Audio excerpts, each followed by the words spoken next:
To step back and take a look at our behaviors and habits and ask ourselves the question, do I possess healthy habits or negative ones?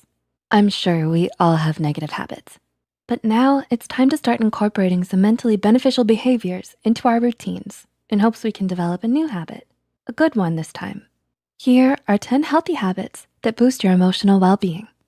Number 1, perfecting your posture. Did you know that having an upright posture is not only seen as generally more attractive, but has emotionally positive effects as well? According to a study in the Journal of Behavior Therapy and Experimental Psychiatry, upright posture can have a positive effect and reduce fatigue. Are you slouching while you're watching this video? It's time to sit up straight. The preliminary study's conclusions suggested that adopting an upright posture may increase positive effect, reduce fatigue, and decrease self-focus in people with mild to moderate depression.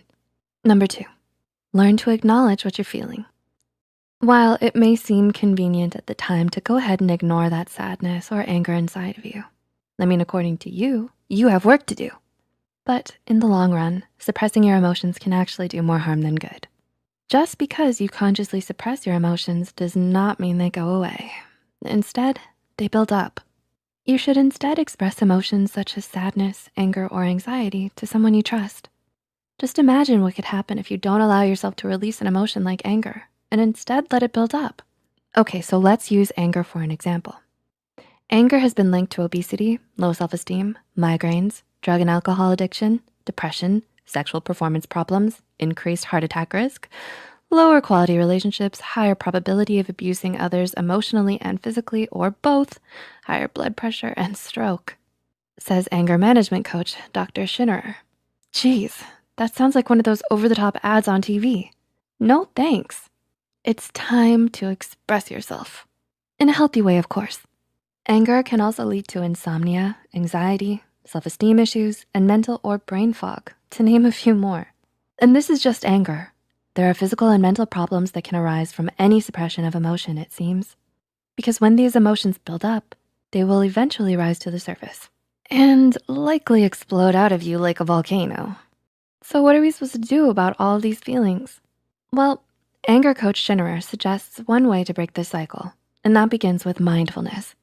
One way to do this, he says, is by becoming more aware of when you're angry in the present moment, then looking at the emotion in a non-judgmental and curious way.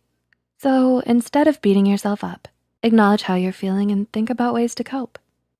So try taking a break if you're feeling anger in a toxic situation and leave the room. Pretend your favorite pizza dish has just arrived and you need to pause your game.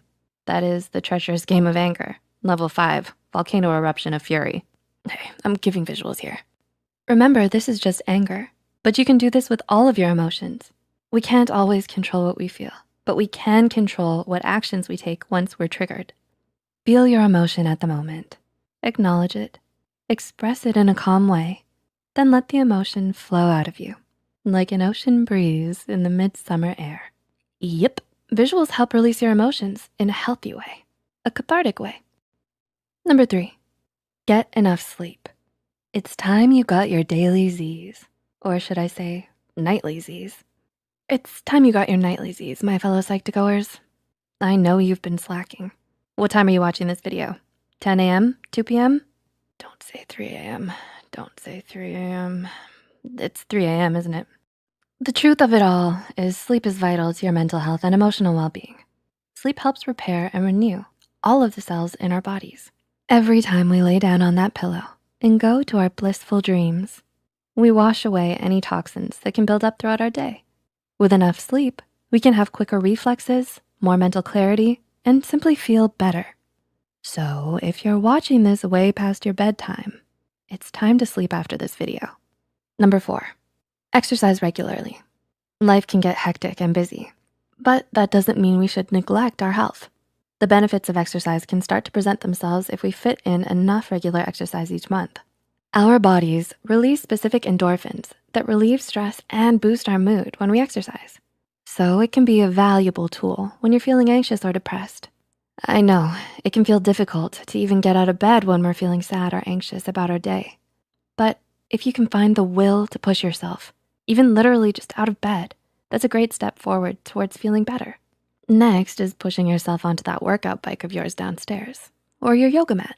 Number 5, make socialization part of your routine. When we're distracted or busy, we can forget to socialize with the ones we love. Whether we have friends or not, it's best to get out there and practice a bit of socialization. According to the National Institute of Health, social connections might help protect health and lengthen life. Scientists are finding that our links to others can have powerful effects on our health, both emotionally and physically. So maybe volunteer at an organization you're passionate about. Call up your mom or long-lost friend. Join a community with individuals like you. You can even leave a comment below and socialize with fellow Psych2Goers. We're here to listen. Whatever you do, it's best to open up and express how you feel to someone, Psych2Goers included. Number 6, think before you act. Oh boy, how many of us have jumped up and blurted out the first thing we think of in excitement? Like that time my friend was telling me about the loss of her goldfish crackers and I blurted out, "Crackers? The cheesy one?" Just me? Yeah, she didn't have any crackers. I mean, not the snack at least. Let's not get them confused again. The thing is, we can act before we think. When we first need to calm down our strong emotions before taking action. Sometimes before even processing a request or comment, we fill in the blank with what we think someone else means. In my case, I thought she said, "We got some goldfish crackers." But what she really said was, "The funeral preparations for my goldfish crackers has already begun." I get But often people can interpret something said with normalcy as something cruel intended due to our own negative feelings. So it's best to think and process what's really being said before you act. Number 7, be present in the moment. This behavior isn't always the easiest to turn habitual. We can often ruminate on our worries throughout the day. These worries can create anxiety and pile up. Instead, try focusing on one task at a time. If you find yourself struggling, try noticing the physical sensations around you, what you're smelling, tasting, hearing. This will help ground you back to reality and calm you down. Number 8, take a break and practice self-care. Congratulations. Watching this video is a part of practicing some self-care and relaxation. The calmness of learning habits to boost your emotional well-being. Are you feeling it now? It's important to take a break when life gets too busy or challenging and do something we love. If that's simply watching a few YouTube videos in quiet solitude, go right ahead. If it's taking a relaxing, warm bubble bath, get the water running because it's time for some you time. If you still feel like your days are too busy, you can simply try taking a moment to do some deep breathing and lower your heart rate. Deep breath in, deep breath out. Number 9, don't make social media a habit.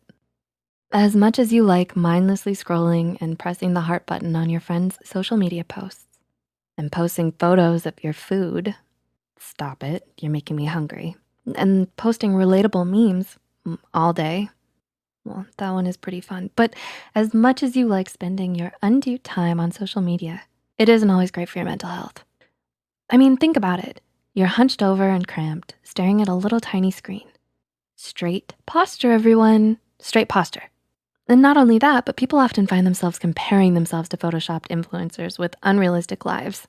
Plus, too much of one thing can tend to be bad and unproductive in this case. So it's best to not make social media a habit. Use it sparingly to post and browse memes every now and then. And I suppose with the memes, a good laugh never hurt anybody. Uh-oh, old habits die hard. Number 10, eat healthy. I know, I can't help it either sometimes. Sometimes I simply want a snack on, well, don't mention crackers. It's best to move on. But a healthy diet not only helps your brain, but your body as well. So take it easy on the snack food for now. And instead, recognize those delicious leafy greens and bright colored fruits will only add to your good mood. You can start by trying to include foods rich in omega-3 polyunsaturated fatty acids. Research has shown that these nutrients restore structural integrity to the brain cells necessary for cognitive function, and it can boost your mood. These nutrients are commonly found in nuts, flaxseed, and fish. Uh-oh, did somebody say fish? Do you mean goldfish? Speaking of fish, I'll be right back. Thanks for watching and learning more about mental health and psychology, Psych2Goers. Which habits will you enact? And which bad habits are you guilty of? Let us know in the comments.